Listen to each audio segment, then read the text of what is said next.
Le droit de l'urbanisme est facile à définir, hein. C'est l'ensemble des règles qui régissent le droit de construire.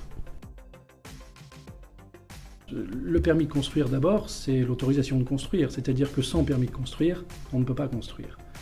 Et puis, en deuxième lieu, le permis de construire suppose que l'administration ait instruit un dossier de demande et donc ait procédé à plusieurs vérifications.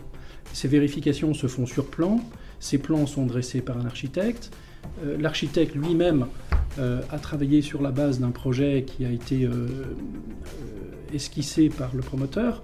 Donc, le permis de construire, c'est un moment clé dans la mesure où l'administration valide le projet qui a été conçu par l'architecte, le promoteur, et vérifie que ce projet est conforme à toutes les règles du droit de l'urbanisme qui s'appliquent. Alors ces règles sont des règles locales, essentiellement.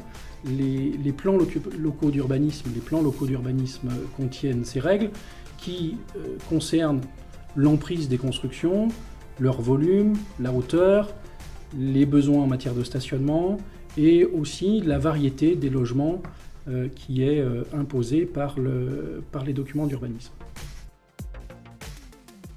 Alors malheureusement non, un permis de construire c'est une autorisation de faire, mais le promoteur n'est pas certain de réaliser son opération. Pourquoi ? Parce qu'il a en gros deux aléas. Le premier aléa, c'est le risque que l'administration retire le permis de construire. Parce qu'en effet, en France, l'administration a quelque part le droit à l'erreur.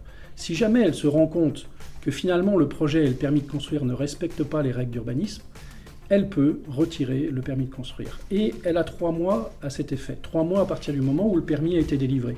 Donc il y a ce premier risque, que l'administration s'aperçoive qu'elle s'est trompée et qu'elle retire le permis.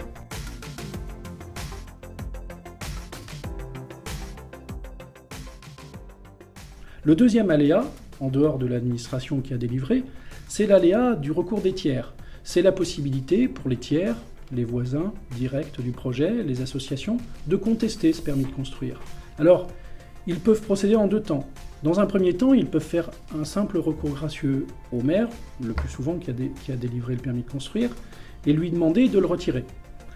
Ils ont 2 mois donc pour faire cette demande, et si le maire refuse de retirer le permis de construire, ils peuvent s'adresser ensuite au tribunal administratif.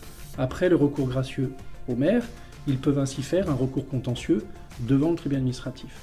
C'est ce qui veut dire que le permis de construire ne donne pas une certitude absolue et qu'il peut y avoir l'initiative de tiers qui, malheureusement, perturbe le processus de construction.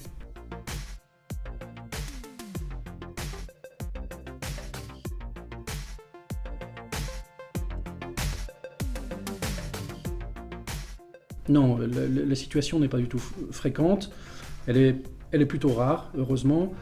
Pourquoi ? Parce que les services deviennent de plus en plus structurés, qui instruisent les demandes de permis de construire, et il y a rarement des erreurs commises, mais c'est un risque. Il attendra que le tribunal administratif juge la légalité du permis pour être certain que ce permis de construire a été légalement délivré. Tous les recours se notifient au promoteur et à l'administration qui l'a délivré. Donc logiquement, le promoteur et l'administration qui l'a délivré sont informés de l'existence d'un recours fait devant le tribunal administratif. Les particuliers ont l'assurance par le promoteur, peuvent avoir l'assurance par le promoteur et la commune que le permis de construire n'a pas fait l'objet de recours.